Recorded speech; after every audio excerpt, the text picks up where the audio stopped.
بسم اللہ الرحمن الرحیم۔ السلام علیکم ناظرین، میں ہوں شہری عارف حمید بھٹی۔ ناظرین، 8 فروری کے الیکشن کے بعد جب عوام نے پی ٹی آئی کے بانی عمران خان کے بارے میں مینڈیٹ دیا تو لوگوں کو یقین تھا کہ ملک میں استحکام آ جائے گا اور عوام کا فیصلہ قبول کیا جائے گا، لیکن بدقسمتی کہ مسلم لیگ نون نے اس فیصلے کو تسلیم کرنے سے انکار کر دیا اور نگران حکومت نے اس میں دھاندلی کروائی۔ لا تعداد شکایتیں پوری دنیا کا ورلڈ، یہاں تک کہ خود مسلم لیگ نون لیگ کے لوگ کہتے ہیں ہم ہار گئے تھے اور مبینہ اربوں روپے کی کرپشن کے الزامات بھی لگتے ہیں۔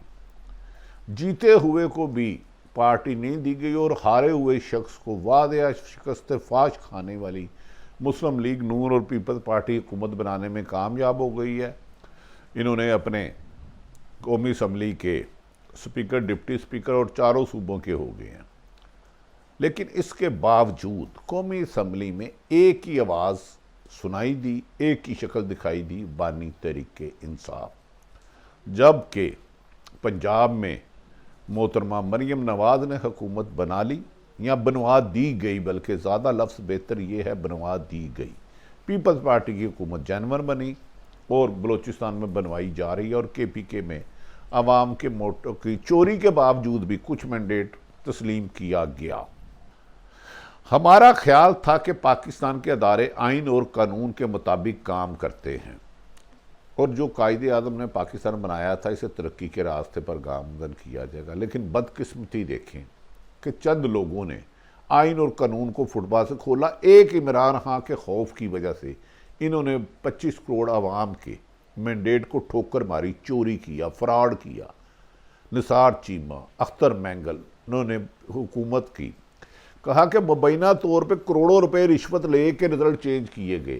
یہ حکومت تو بات کڑوی سچ ہے، چوری کے مال سے استحکام نہیں آ سکتا۔ یہ کیونکہ اللہ اور اللہ کے رسول کا حکم ہے، اس لیے میں حکومت سے معذرت کرتا ہوں کہ اگر آپ کو کہ دہشت سے، خوف سے، لالچ سے استحکام آ جائے گا تو وہ ناممکن ہے، کیونکہ رب کے حکم سے ٹکراؤ گے تو پاش پاش ہو جاؤ گے۔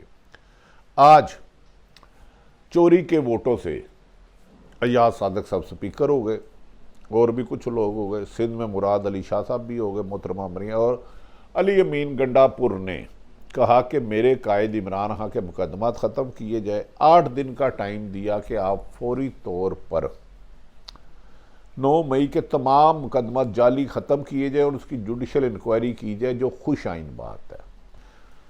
عمران خان نے جیل میں کہا ہے کہ وہ اپنے چوری کے مینڈیٹ کو لیے بغیر کسی قسم کا کمپرومائز نہ کیا تھا، نہ کریں گے، چاہے جو کرنا ہے، ساری عمر انہیں جیل میں رکھ دے۔ اب ان کی 2 تاریخیں اسلام آباد میں لگ گئی ہے، کبھی امکان ہے کہ ان کی ضمانت ہو جائے گی۔ آج اسمبلی میں کانوں سنی آواز نہیں دیتی۔ جس عمران خان کو مائنس کرتے تھے 25 کروڑ نے اتنا پلس کیا کہ ہر اس شخص نے، بزرگ نے عمران خان کو ووٹ ڈالا جو پاکستان میں ظلم کے خلاف ہے، جال سازی کے خلاف ہے، جبر کے خلاف ہے، اور چوری کے مینڈیٹ لینے والوں کے خلاف اعلان بغاوت جاری ہو چکا ہے۔ بلوچستان میں سخت احتجاج ہو رہا ہے، کے پی کے میں ہو رہا ہے، پنجاب میں ہو رہا ہے، سندھ میں ہو رہا ہے، اور یہ گاڑی نہیں چلے گی۔ اگر اللہ کی بات مانوں تو میں یقیناً اللہ کی بات مانوں گا۔ اللہ نے کہا ہے کہ چوری کا نظام نہیں چلتا، لہذا جمہوریت کو کمزور کرنے کے لیے اور 2 خاندانوں کو نوازنے کے لیے نگران حکومت نے جو کردار ادا کیا ہے وہ قیدوں نے بھی نہیں کیا تھا۔ اب شہباز شریف سمجھتے ہیں وہ 5 سال پورے کر لیں گے، جبکہ ہارون رشید کہتے ہیں لکھ کے رکھ لیں یہ حکومت نہیں چلے گی۔ حسن نثار کہتے ہیں نہیں چلے گی، ناممکن ہے حکومت چلے گی۔ صابر شاکر صاحب کہتے ہیں نہیں چلے گی۔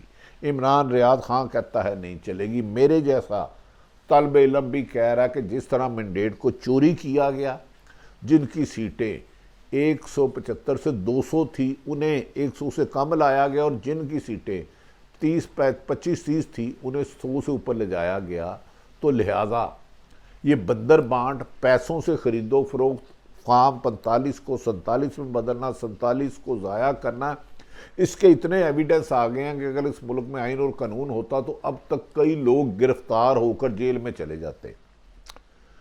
یہ اللہ اور اللہ کے رسول کے خلاف اعلان بغاوت کر دیا ان جعل سازوں نے کہ مجھے چیف سیکرٹری لگا دے، مجھے بڑے عہدے پہ لگا دے، اور دیگر سرکاری افسران بھی پارٹی بن چکے ہیں، شریف خاندان کے غلام بن چکے ہیں، عوام کے دیے میں ووٹوں کا نتیجہ چینج کرتے ہیں۔ اور نون لیگ جو شکست فاش کھا چکی، ایک ماں سیالکوٹ کی جیتی ریحانہ ڈار اور ایک نافرمان شخص خواجہ آصف نے ماں کی جیت کو شکست میں بدل کر اپنے نام جیت کرائی، اور اس کے بعد قومی اسمبلی کے اللہ کے 99 نام کے نیچے حلف اٹھایا کہ میں ملک سے وفاداری کروں گا۔ اور ملک سے وفاداری ہے، ملک سے پیار کرو، ملک سے آئین اور قانون کا احترام کرو، لوگوں کے حقوق نہ توڑو۔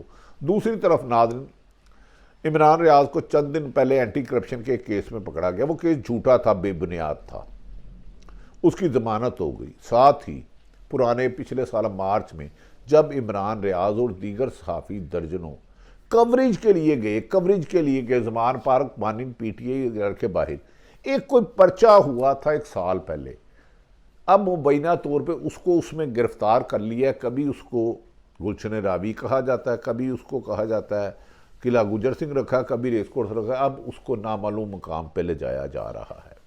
کیا دنیا میں آپ نے کہیں سنا ہے کوئی صحافی عمران ریاض میڈیا کوریج کے لیے گیا اور سارے صحافی گئے ہوئے ہوں اور ادھر کسی گمنام پرچے میں صحافی کو نامزد کر دیا جائے کہ اپنے فرائض کی ادائیگی کرنے کے لیے گیا ہو تو اس کو دہشت گردی پرچے میں کر دیا جائے؟ یہ بھی محترمہ مریم نواز صاحبہ اور مسلم لیگ نون کی حکومت آپ کو کریڈٹ جائے گا کہ پاکستان میں صحافی کو صحافتی فرائض کی ادائیگی کے دوران جب وہ بول ٹی وی میں تھے، کوریج کے لیے گئے تھے، پروگرام بھی کیا تھا، انہیں اس جھوٹے کیس میں گرفتار کر لیا۔